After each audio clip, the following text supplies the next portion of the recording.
The king of Nogorafor is a jerk, but in Norse mythology, his purpose is to be the guardian of the Bifrost bridge, as well as to warn the gods about Ragnarok. Stay in this video and you'll understand especially why he hates Loki so much.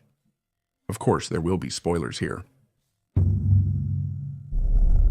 If you're new, subscribe and like, as it motivates me to keep making videos, alright? If you can help me even more, use the thanks button down below in the shape of a little heart, and you can donate anything to me with it. And you can also become a member of the channel. That way you get early access to the videos and to the channel's Discord. Hello.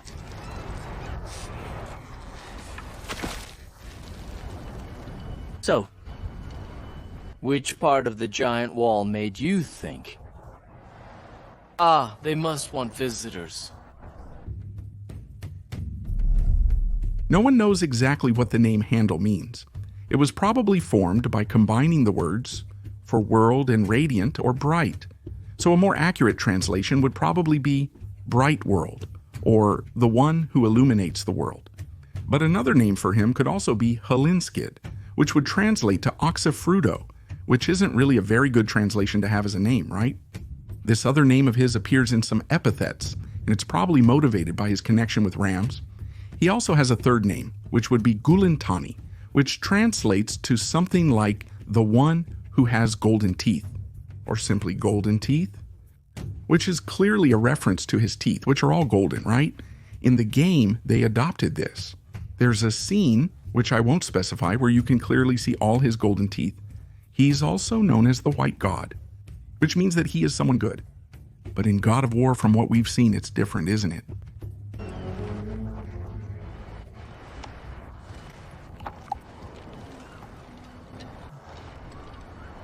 So, why are you out there? Just like in the game, Heimdall is a guardian in mythology. From my understanding, in God of War, he's more of a guardian of Asgard's wall. In mythology, he's more than that, being the guardian of the Bifrost, the rainbow bridge connecting the human realm of Midgard with the realm of the gods, Asgard. He keeps watch from his fortress, which is called Himbjörg, at the top of the Bifrost. He's not a guardian for nothing. All his qualities make him a perfect watchman. While in the game Jim used him to read minds, in mythology Heimdall's vision and hearing are very sharp. He can see at extraordinary distances, being able to hear and even see a leaf falling from a tree from very far away.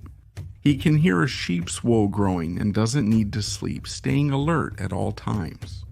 According to the scriptures, Heimdall keeps one of his ears in the well of Mimir, thus gaining the virtue that happens in the 9 realms through Yggdrasil.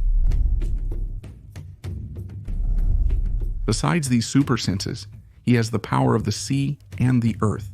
He must always be alert to anything that might threaten the gods. If enemies approach, he blows his horn, which is called Gjallarhorn. In fact, this is the horn he will blow when Loki approaches with his army from Asgard. And now you must have realized how this makes sense in the game, right? here, Loki from Ziotina.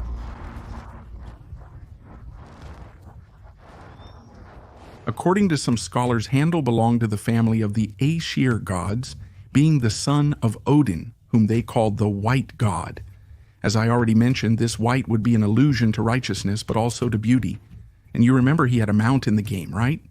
The so-called Guttop, which there would be a bull or something like that. But in mythology, it was actually a horse. A curiosity is that his horn, which we call Garlahorn, would actually just be called Gjallar, because the horn part, when translated, means horn, since this horn is literally a horn. However, there's another poem called Heimdallargo, and it says something curious about Heimdall. There, it says that he would be the son of 9 mothers and 9 sisters. This phrase was later confirmed by other poems, such as Voluspa in Skama and Hindlujot. And later this information was included in the Poetic Edda. Unfortunately, we have access to the names of these 9 mothers, who are 9 giants. I don't know what source they use for Heimdall in the game, but I would find it really interesting if Heimdall's 9 mothers were also 9 giants, especially since he keeps bothering Atreus throughout the whole game about being half giant. Their mothers are Gripper, Yelper, Foilmer, Sunstrewer, She-Wolf, Dusky, Furry, Sourflood, and Aaronsword. I used some names in English because they're easier to say, okay? There's something important to note about this possible origin of Heimdall. Maybe these giantesses only created his various energies, or it could also be that he was born from the sea, born through the daughters of the sea god called Aegir. Or if we stop to think, each of these 9 women who supposedly created Heimdall could represent each of the 9 realms of Norse mythology. There's another passage in the scriptures that talks about an oracle or a prophetess. She says she knows about the existence of a horn of Heimdall that is hidden in Yggdrasil. The well contains a liquid substance originating from Odin's sacrificed eye, given in exchange for Mimir's position. But it doesn't make very clear what the purpose of this horn. Whether it will stay there until Heimdall announces Ragnarok, or if he left his horn there just like Odin left his eye. And maybe he did that so he could hear the 9 realms. Heimdall is usually described as a man who is carrying a sword called Hofund, which he can keep at his side. And he also appears holding the Gjallar near his mouth ready to blow it. His home is his palace called Himbjorg, which is described as the most wonderful place of all in Asgard. Even more wonderful than the palaces of Odin, Freya, and Frigg. Although it seems like he never leaves his role as a watchman, he has appeared at some events, such as in Lokasenna, where all the gods gather for a feast and Loki argues with several gods. And another is at Baldur's funeral, where he appears riding on Gultak. Despite not having divine spouses, Heimdall has had involvements with humans. According to the poem Rigstula, at the beginning of the Age of Men, Heimdall disguised himself as an ordinary man and decided to spend some time in Midgard.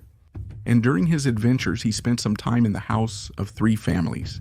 These families were completely different from each other. One was rich, another was in the middle, and the other was poor. He shared his wisdom with these families. And of course, Heimdall slept with a woman from each family. And after the famous 9 months, each of these women had a son. These sons were considered the ancestors of each of the social classes of the Norse people: the servants and slaves, the landowners, and the nobles. In God of War, Ragnarok, it's very clear that Heimdall hates Atreus, or rather he hates Loki. In mythology, it's no different. And if there was someone Heimdall hated, that someone was Loki. Husdrapa, a skaldic poem partially preserved in the Prose Edda, recounts the tale of Loki stealing Freya's necklace, the Brisingamen. One morning, Freya discovered her necklace was gone. In fact, these Norse gods seem to love being robbed while they're sleeping because Thor also had his hammer stolen right after he fell asleep and only noticed it in the morning. Freya, desperate, sought Heimdall's help. He quickly discovered that Loki was the culprit. Loki transformed into a seal and jumped into the water to escape, but Heimdall also transformed and caught up to him. They engaged in a flipper fight until Heimdall emerged victorious and retrieved the necklace. Well, do you remember that I told you in the story of Lokasenna? Heimdall shows up at a party and Loki starts insulting everyone, right?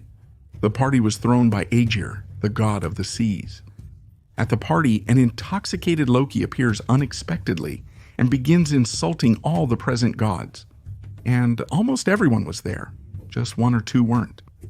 Heimdall, standing up, tells him to stop as he was drunk and speaking nonsense. But Loki replies saying that Heimdall had wet pants.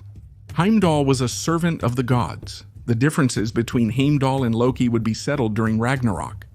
When Heimdall saw Loki's army approaching, he would blow his horn and fulfill his destiny, which was to fight against Loki. Hand-to-hand combat is fierce, and both combatants often die. However, this isn't always the case in every story, where Heimdall and Loki keep exchanging punches in the story where Thor loses his hammer. And Loki finds out that a giant has it, and the giant says he would only give the hammer back if he married Freya. The one who gives Loki the idea to disguise Thor as Freya and take him to the giants is Heimdall. That's all for this video. Hope you liked it. Remember to like or dislike the video, subscribe, and comment a topic for a future video. Thanks.